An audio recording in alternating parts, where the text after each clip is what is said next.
ન કામાતુરાણામ ન ભયમ ન લજ્જામ. એને ભય પણ નથી અને લજ્જાય નથી. એને લજ્જા વજ્જા તો મૂકી દીધી હોય છે. લોક લાજ કુલ કાન, પાછા એમ કહેતા હોય કે વ્રજભક્તો હોય જેમ લોક લાજ કુલ મર્યાદા સબ મેટી. એ કુલ કાન લોક મર્યાદા બધું અમે છોડી દીધું છે. પણ હકીકતમાં તો નિર્લજપણું પ્રકટ કર્યું છે. વ્રજભક્તોએ તો ભક્તિભાવથી ભગવાન કૃષ્ણ માટે એને બધા બંધનોને ફગાવ્યા છે. કૃષ્ણ માટે, પરબ્રહ્મ ને પરમાત્મા એવા કૃષ્ણ માટે, નહીં કે કોઈ વ્યક્તિ માટે. ભગવાનની ભક્તિ માટે એને બધું જ સહન કર્યું છે. વૃજભક્તોએ કોઈ વ્યક્તિ માટે, પરસ્પર કોઈ વ્યક્તિના આકર્ષણમાં એને બધું નથી કર્યું. એ પરમાત્મા માટે કર્યું છે, પરમ બ્રહ્મ તત્વ માટે કર્યું છે. એટલે વૃજભક્તો કહે છે કે આપ સામાન્ય ગોપીના પુત્ર નથી, આપ કોણ છો? સાક્ષાત અંતરાત્મા બિરાજતા પરમાત્મા છો. બસ એના માટે ગોપીજનોએ બધું જ કુલ કાન લોક લાજ કુલ કાન મર્યાદા સબ મેટી. તો વૃજભક્તો સાથે સરખામણી કરે, તમે કોઈ વ્યક્તિ માટે કરી રહ્યા છો તો ત્યારે તમે નિર્લજપણું પ્રકટ કરી રહ્યા છો. કુલ કાન મેટી નથી તમે, પણ નિર્લજતા પ્રકટ કરી રહ્યા છો. એને પાછો ભય હોતો નથી. કામાતુરાણામ ન ભયમ. જે કામાતુર વ્યક્તિ છે એને ભય નથી ને લજ્જા પણ નથી, શરમ પણ નથી. એટલે એક્ઝેક્ટ પશુ જેવો હોય છે એ વ્યક્તિ. હવે નિરોધ સિદ્ધિ કરવા માટે ગુણગાન આવશ્યક છે. ભગવાનની ગુણગાન એક મહત્વનું સાધન છે. ગુણગાને સુખાવાપ્તિર ગોવિંદસ્ય પ્રજાયતે યથા તથા સુખાદિનામ નૈવાત્મની કૃતજ્ઞતા.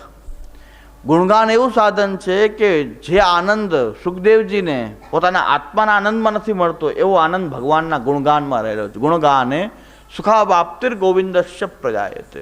ગોવિંદના ગુણગાન કરવામાં જે આનંદ રહેલો છે આત્માનંદમાં, આત્મજ્ઞાનીઓને આત્માનંદની અંદર પ્રાપ્ત થતો નથી. કંઈક આનંદની કણિકા લો.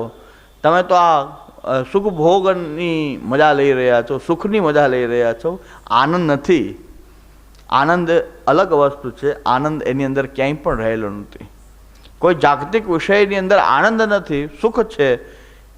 પણ આનંદ જે છે એ તો જ્યારે ભગવાન સાથે જોડાવાથી એ આનંદ પ્રકટ થશે. એની કંઈક અંશ, એની કંઈક ગુણગાનની અંદર જે ભગવાનનો જે આનંદ જે છે એ આત્માનંદમાં પણ આત્મજ્ઞાનીઓને પ્રાપ્ત થતો નથી. એવો આનંદ ભગવાનના ગુણગાનમાં રહેલો છે. હવે આવું ગુણગાન એ નિરોધની સિદ્ધિ કરવાનું એક સાધન છે.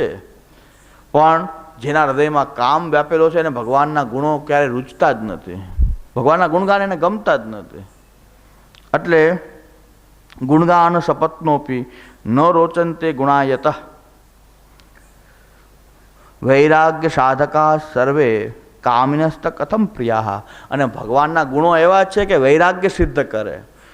જે ભગવાનના ગુણો એ જેની અંદર રહેલા છે, ગુણગાન જો ભગવાનનું કોઈ કરતું હોય તો ભગવાનના ગુણો તો વૈરાગ્ય સિદ્ધ કરનારા છે. તો કામીને કેમ ગમે? કામિનસ્ત કથમ પ્રિયા. તો કામિનસ્તમ કથમ પ્રિયા. તો કામી વ્યક્તિને ભગવાનના ગુણગાન તો વૈરાગ્ય સિદ્ધ કરાવે છે. જાગતિક વિષયો તરફ એ વૈરાગ્ય સિદ્ધ કરાવનારા છે. કામી વ્યક્તિને તે ગમતા નથી. એટલે ગુણગાન જે છે એ કામી વ્યક્તિ ભગવાનનું ગુણગાન કરતો નથી. કોઈ અષ્ટાક્ષરની માલા એ કરતા નથી. ઠાકોરજીની સેવા કરીને આપણે બહુ મોટા ભગવતી ગણાવીએ છીએ. અષ્ટાક્ષરની માલા પણ શ્રી કૃષ્ણ સ્થાનમાં પણ નથી કરતા. ભગવાનના ગુણગાનની વાત તો જવા દો. એટલે ભગવાનના ગુણગાન ઘરે ઠાકોરજી બિરાજી રહ્યા છે. ઠાકોરજી સન્મુખે કીર્તન કરતા નથી. નથી કોઈ ભાગવત કે ભગવદ્ ગીતા કે ષોડશ ગ્રંથ આદિ ગ્રંથોનો પાઠ કરતા.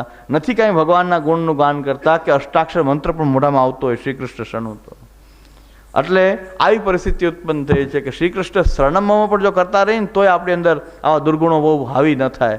પણ શ્રી કૃષ્ણ શરણમમાં કરતા નથી.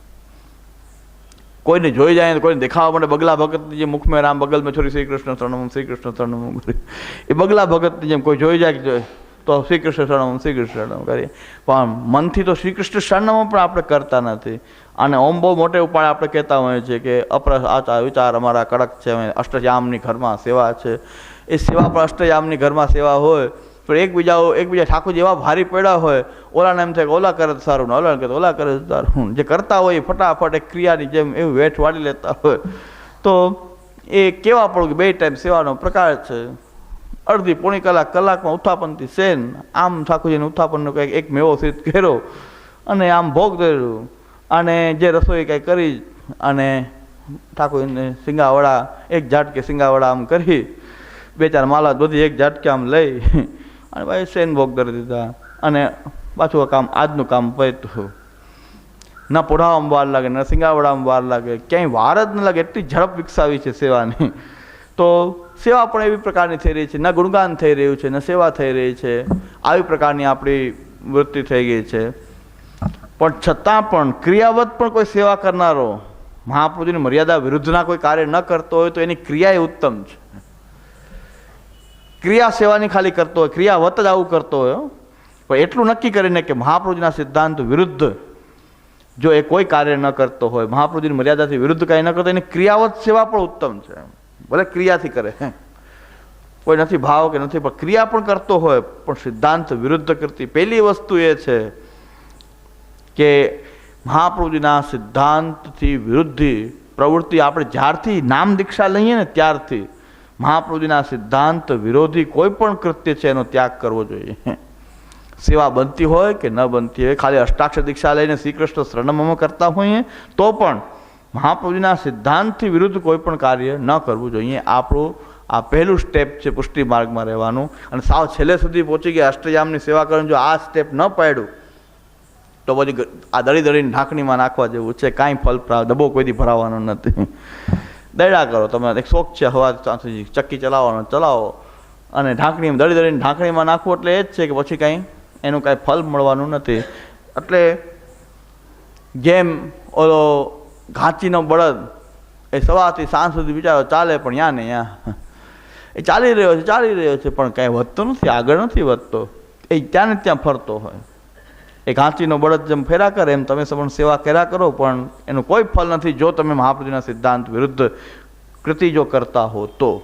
મહાપ્રભુજીના સિદ્ધાંતોને પહેલાં જાણવા, એનાથી વિરુદ્ધ કાંઈ ન જવું તો ખાલી ક્રિયાવત પણ સેવા ઉત્તમ. તમારી ખાલી શ્રી કૃષ્ણ શરણમમ કરતા હો ને અસમર્પિત રહેતા હો તો પણ વાંધો નહીં. તો સૌથી મોટું બાધક તત્વ એ છે કે આપણી માટે અધર્મ છે કે મહાપ્રભુજીના સિદ્ધાંત વિરોધી કોઈ પણ કૃત્ય કરવું, જે કરતો હોય એમાં સામેલ થવું, એને સહયોગ આપવો, એ સૌથી મોટું આપણી માટે અધર્મ છે, પાપ છે. તો એનાથી આપણે બચવું જોઈએ. કારણ કે ભગવાનના ગુણો તો વૈરાગ્ય સિદ્ધ કરનારા છે. તો ભગવાનના ગુણો કામી હોય વ્યક્તિ, એને ભગવાનના ગુણો ક્યારેય પણ અનુકૂળ આવતા નથી. વૈરાગ્ય સાધકા સર્વે કામિનસ્તમ કથમ પ્રિયા અતએવ હિ દૃશ્યંતે ગુણશ્રવણ વૈરિણ. આ ગુણ શ્રવણ કરવાનો કામ છે વૈરી છે. એ સ્પષ્ટ દેખાઈ જાય છે કે ભગવાનના ગુણ શ્રવણ કરવાનો કામ જો હૃદયમાં લાગેલો છે. એટલે મહાપ્રભુજી આજ્ઞા કરે છે વિષયાક્રાંત દેહાનામ નાવેશ સર્વતા રહે. વિષયોથી આક્રાંત થયેલા હૃદયમાં ભગવાન ક્યારેય પણ રહેતો નથી.